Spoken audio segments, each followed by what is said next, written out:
హల్లెలూయా. Good morning. మరొక ప్రశస్తమైన రోజు, మరొక ప్రశస్తమైన సమయం మన ప్రభువు మాటలు ధ్యానించడానికి రండి. ఆయన వాక్యములో నుండి ఈరోజు మనకు కావలసిన ఆదరణ, ధైర్యము కలిగినట్లుగా ప్రభు మాటలు విందాం. పరిశుద్ధుడా, నీకు వందనములయ్యా. నీ మాటలతో నిండిన నీ లేఖనాలను మేము పరిశీలిస్తుండగా నీ మనసును ఎరిగి, నీ చిత్తమును ఎరిగి, నీ శక్తిని, ప్రభావాన్ని ఎరిగి నీ మీద ఆధారపడుటకు సహాయం చేయమని క్రీస్తు నామములో అడుగుచున్నాము తండ్రి. ఆమేన్. అవునండి, నేను వాక్యం చదువుతుంటే మనకు ఆదరణ దొరుకుతుంది. ఆయన మనస్సు మనం ఎరుగుతాం, ఆయన చిత్తం మనం ఎరుగుతాం.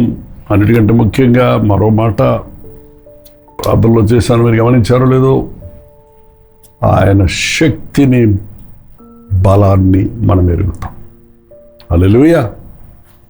మత్తయి సువార్త 6వ అధ్యాయంలో యేసు ప్రభు నోట్లో నుంచి వచ్చిన మాటలండి. ఆయన చేసిన ప్రసంగాలు. ఆ రోజు యోహాను, శిష్యుల్లో ఒకడైన యోహాను పెన్ను పుస్తకం, మరి ఎలా రాశాడు? పెన్ను పుస్తకాలు, పేపర్లు లేవు అప్పుడు. ఆ యొక్క తోలు దట్టీల మీద ఆనాటి ఇనప గంటాలతో రాసేవారు. ఓ నోట్బుక్లా పట్టుకొని తిరుగుతున్నాడు కాబోలు. ఎంత శ్రద్ధ కలిగిన వాడు. ఆయన మాటలు జీవపు ఊటలు, అవి పరిశుద్ధాత్మ ప్రేరేపితములని ఎరిగి వాటిని రాసి ఉంచాడు. కాబట్టి మనకి ఇవాళ బైబిల్లో ఆయన మాటలు దొరుకుతున్నాయి.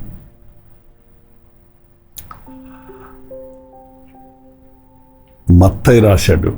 మత్తయి కూడా ఒక సుంకరి, లెక్కలు రాసేవాడు, బాగా రైటింగ్ వచ్చినవాడు. కాబట్టి ఈ శిష్యులు, ఆనాటి శిష్యులు గుర్తుపెట్టుకున్న విషయాలను, రాసి పెట్టుకున్న అవుట్లైన్స్ని మరలా కూర్చొని సువార్తలుగా రాయటం జరిగిందన్న సంగతి మనం గమనిస్తే, ముఖ్యంగా ప్రభువు మాట్లాడిన మాటలు మనకి ఈరోజు మనతో నేరుగా మాట్లాడుతున్నట్టే మనం విశ్వసిస్తే ఖచ్చితంగా మన జీవితాల్లో గొప్ప మార్పు చూస్తాం. మత్తయి సువార్త 6వ అధ్యాయం 25వ వచనం చదువుతున్నాను, వినండి. అందువల్ల నేను మీతో చెప్పినదేమనగా, ఎవరు చెప్పారు తెలుసా? యేసు ప్రభువే. ఏమి తిందుమో, ఏమి తాగుదుమో అని మీ ప్రాణమును గురించి అయినను, ఏమి ధరించుకొద్దుమో అని మీ దేహమును గురించి అయినను చింతింపకుడి. ఏమి తిందుమా, ఏమి తాగుదుమా, ఏమి ధరించుకుందుమా అని చింతించకండి.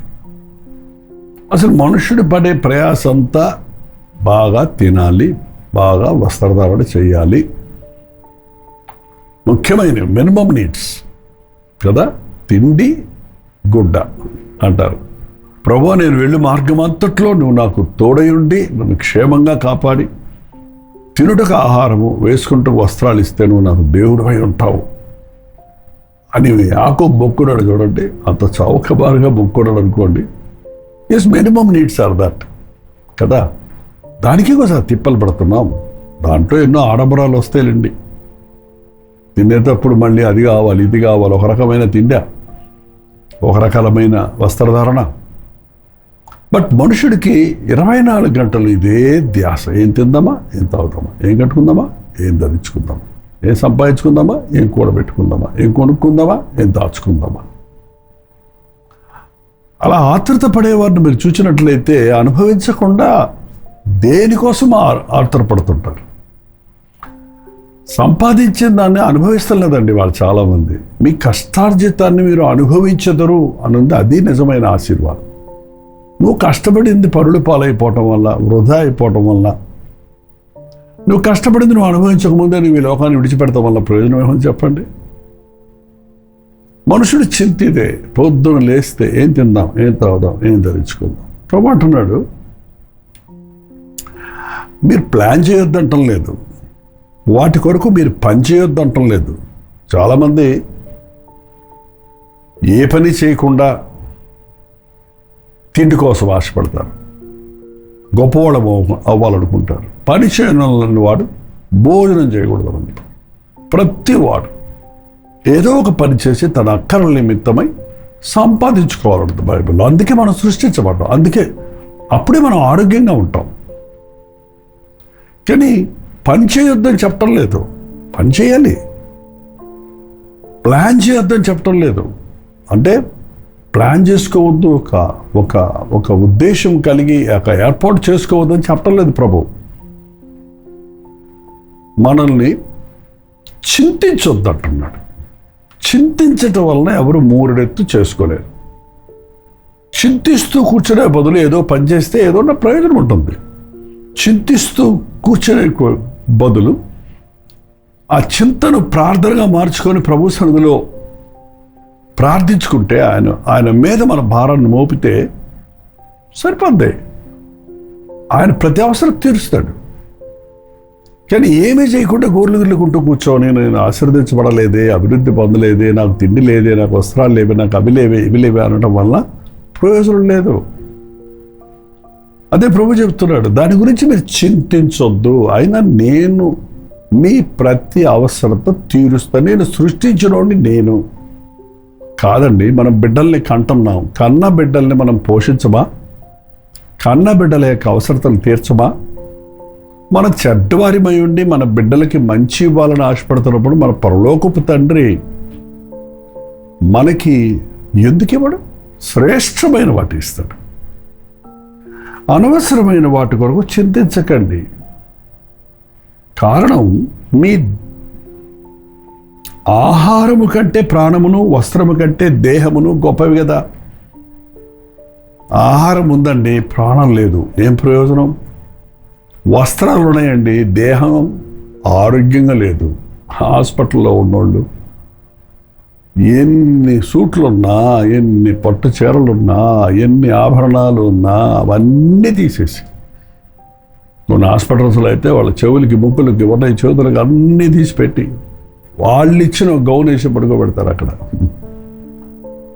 నెలల తరబడి, సంవత్సరాల తరబడి హాస్పిటల్ పాలయ్యే వాళ్ళని చూస్తున్నాం. నీకు ఆరోగ్యం ఇచ్చాడు, ఆరోగ్యమే మహాభాగ్యం అనేవారు మన దేశంలో. దాన్ని బట్టి ప్రభువుని స్తుతించు. నీకు ప్రాణం ఇచ్చాడు, ఆయుష్ ఎవ్వరు పెంచలేరండి. మన ఆయుష్ పెరుగుతుంది కాబట్టే ఇంకో రోజు మనం చూస్తున్నాం. అందుకే ప్రతిరోజు ఒక దినం ఇచ్చినందుకు వందనములని చెప్పడంతో మన ధ్యానాన్ని ప్రారంభిస్తున్నాం. ఎందరో ఈరోజు చూడలేకపోయారు, ఎందరో ఈ రోజున ఆరోగ్యంగా లేరు. మనం ఆరోగ్యంగా ఉన్నామంటే, మనం ప్రాణంతో ఉన్నామంటే అది దేవుని ఇచ్చిన ఆశీర్వాదం. ఒక ఎలిజబెత్ మహారాణి 84 జతల బంగారము, వెండి పొదిగిన వస్త్రాల జతల బట్టలు ఉన్నాయంట. తినటానికి ఒక చిటికేస్తే ఏది కావాలంటే అది సప్లై చేసేటువంటి వాళ్ళ కుక్స్ ఉన్నారు.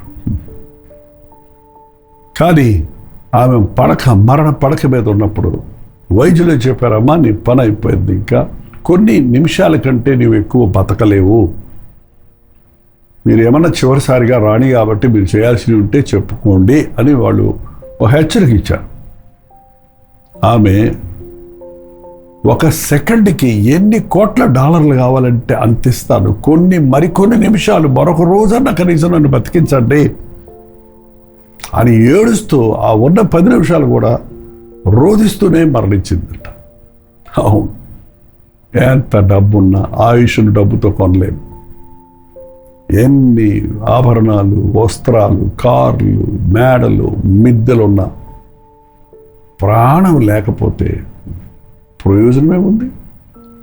శరీరంలో ఆరోగ్యం లేకపోతే వాటిని ఎలా అనుభవిస్తాం? దేవుని ఆశీర్వాదం అంటే ఆస్తులు కాదండి, ఆరోగ్యం. దేవుని ఆశీర్వాదం అంటే వస్తువులు కాదు, రక్షణ. అన్నిటికంటే గొప్పది, ఒక వ్యక్తి రక్షించబడ్డావంటే నీవు చాలా గొప్ప ధనవంతుడు. ఎందుకంటే నీ కొరకు మ్యాన్షన్స్ అంటే భవంతులు సిద్ధపరుస్తున్నాడు ప్రభు. నీ కొరకు తెల్లని వస్త్రాలు సిద్ధపరుస్తున్నాడు. నీ కొరకు బంగారు కిరీటాలు, సిద్ధపరుస్తున్నాడు ఆయన.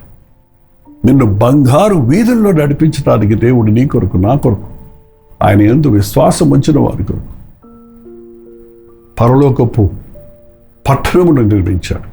అక్కడికి వెళ్తామో లేదో చూసుకుందాం. ఈ లోకంలో ఎన్నున్నా యేసయ్య లేకపోతే మనకంటే దరిద్రుడు మరొకరు లేరండి. ఆ ధనవంతుడికి అన్నీ ఉన్నాయి, కానీ ప్రభువు లేడు కాబట్టి ఆ ధనవంతుడు చనిపోయి అగ్ని గంధకములతో మండే గుండంలో పడ్డాడు. అక్కడ యాతన పడుతున్నాడు.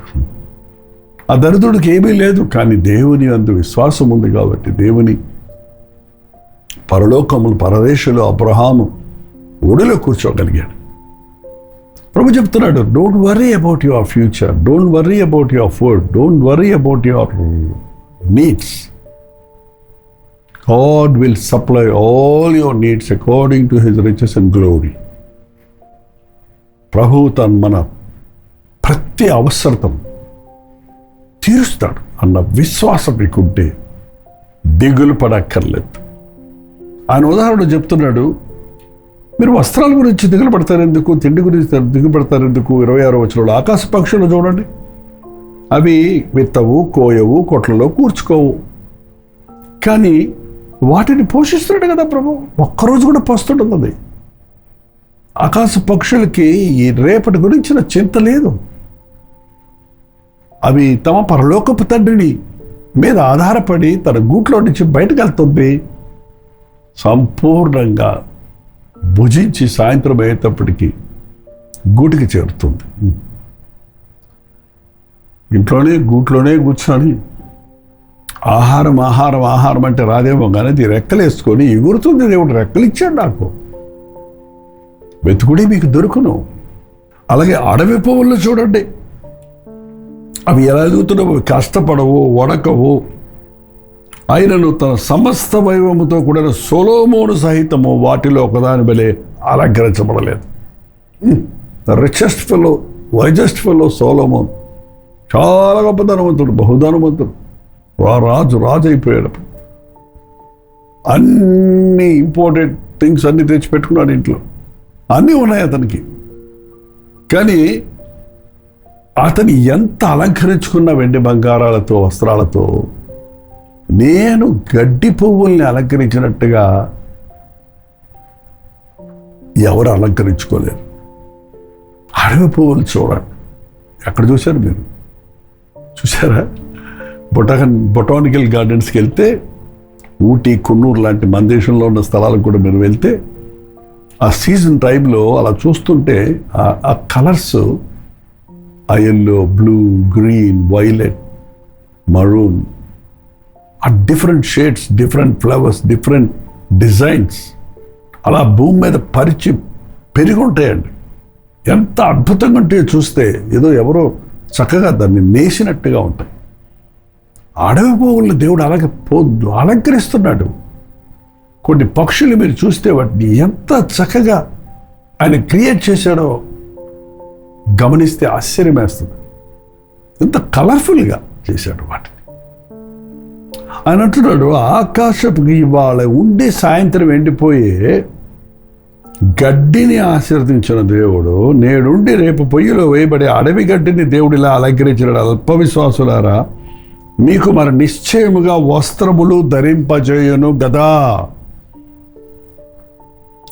నీకు కావలసిన వస్త్రాలు ఇస్తాడు, ధరింపజేస్తాడు.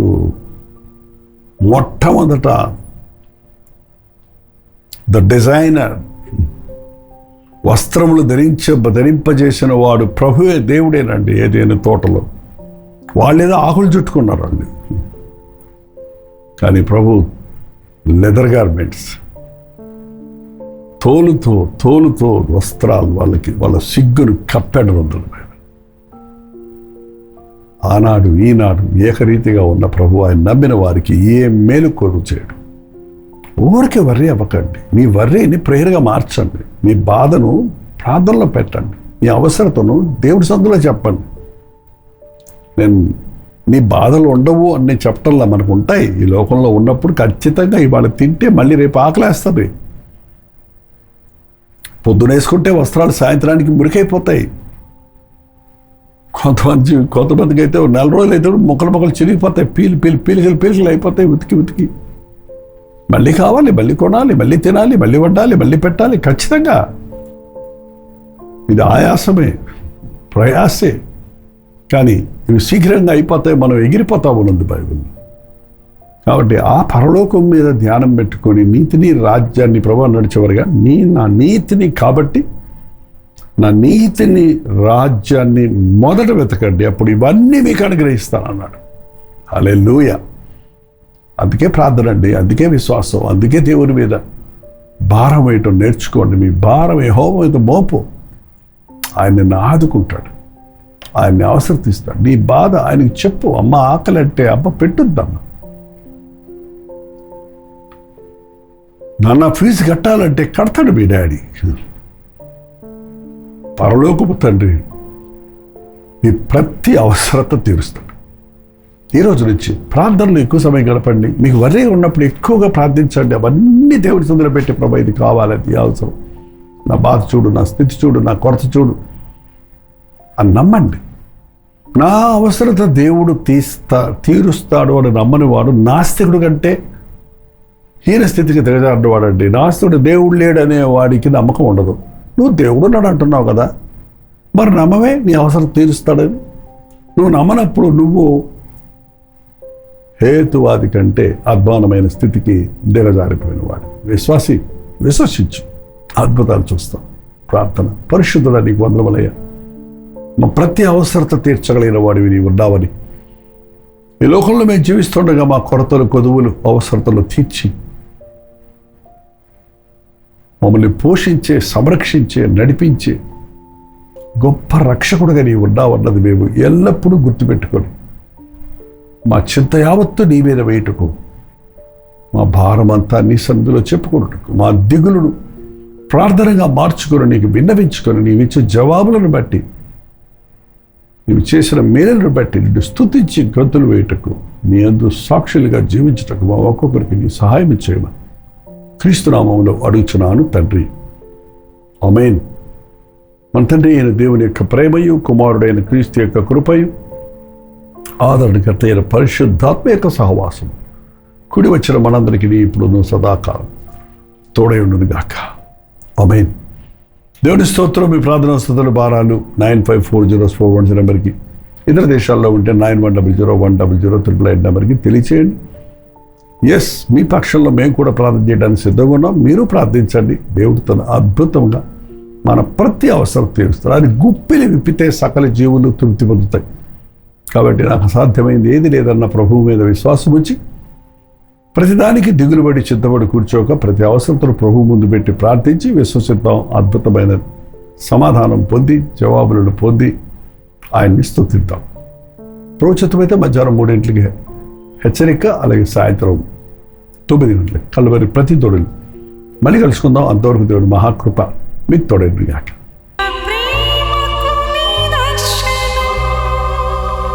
తెలుగు, తమిళ, హిందీ, మలయాళం, బెంగాలీ, ఒరియా అనే 6 భాషల్లో టెలివిజన్ ప్రోగ్రామ్స్ కొనసాగుతూనే ఉన్నాయి. భారభరితమైన పరిచయంలో మీరు సహకరించాలని ఆశిస్తే, ప్రభువు మిమ్మల్ని ప్రేరేపిస్తే మీ విరాళాలు, కానుకలు డాక్టర్ జై ఫౌండేషన్స్ అనే ట్రస్ట్ నెంబర్కి మీరు పంపించవచ్చు. అవి నేరుగా టీవీ ఛానల్స్కి వెళ్తాయి. అందులో ఏది మేము మా సొంత ఖర్చుల కొరకు ముట్టుకోవటం లేదు, వేరే పరిచయ కొరకు ముట్టుకోవటం లేదు. టెలివిజన్ పరిచయలో ఇంకా సువార్త వినని వారికి అది అందించాలని ఆశతో ఒక 20 సంవత్సరాలుగా కొనసాగుతున్న పరిచయం కొరకు ప్రార్థించండి, మీ సహకారాన్ని అందించండి. ఈ విషయం మీకు ఇంకా వివరాలు కావాలంటే 89393939 అనే నెంబర్కి మార్నింగ్ 10 నుంచి ఈవినింగ్ 10 లోపల మీరు ఫోన్ చేయండి. వివరాలు మీకు తెలియజేస్తాం.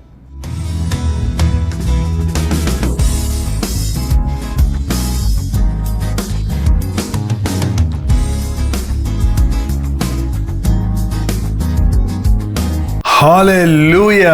బెంగళూరు పరిసర ప్రాంతాల్లో ఉన్న వారికి శుభవార్త.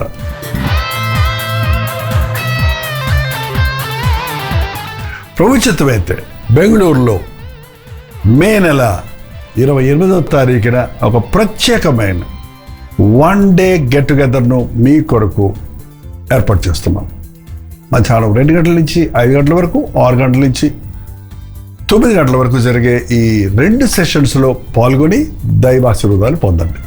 బెంగళూరు నుంచే కాకుండా చుట్టుపక్కల ఉన్న అనేక ప్రాంతాల నుండి, అటు ఆంధ్ర నుండి, ఇటు రాయలసీమ నుండి మీలో అనేకులు ప్రతిసారి గెట్ టుగెదర్కి వస్తున్నారు. ప్రభు మీకు చేసిన మేళ్లను గురించి చెప్తున్నారు. మీ భారాలు పంచుకొని మీ కొరకు వ్యక్తిగతంగా ప్రార్థించడానికి, మిమ్మల్ని ముఖాముఖిగా చూడటానికి అవకాశం కలిగజేస్తున్నారు. సోషల్ మీడియా ద్వారా, టెలివిజన్ ద్వారా వాక్యం మీద మేలు పొందుతున్న మిమ్మల్ని ముఖాముఖిగా చూడాలని, ఆధ్యాత్మికంగా బలపరచాలని బెంగళూరు వస్తున్నాం. ఈ 1 డే గెట్ టుగెదరు దేవుని సన్నిధిలో మనం గడుపునట్లుగా, దేవుని ఆత్మ కార్యాలు చూచినట్లుగా, ఆయన సందేశాన్ని విని ఆనందించినట్లుగా రండి, పాల్గొనండి. మరి ముఖ్యంగా ప్రార్థించండి. మీ స్నేహితులకి, బంధువులకి అందరికి కూడా తెలియచేయండి. ఈసారి చిరునామా మారింది, గమనించండి. Jesus calls prayer tower, Netaji road, Frazer town, near cantonment railway station, Bengaluru. ఇంకా ఈ విషయమై వివరాలు కావాలంటే క్యూఆర్ కోడ్ స్కాన్ చేసుకోండి, లేక 8939393939 నెంబర్కి మీరు కాల్ చేయండి. తప్పకొస్తారు కదా. మీ స్నేహితుల్ని, బంధువుల్ని అందరినీ పిలుచుకోండి. మీ కొరకు ప్రత్యేకంగా ప్రార్థన చేయడానికి, దేవుని వాక్యంతో మిమ్మల్ని బలపరచుటకు మేము ఆశిస్తున్నాం. రండి, పాల్గొనండి, దైవాశీర్వాదాలు పొందండి.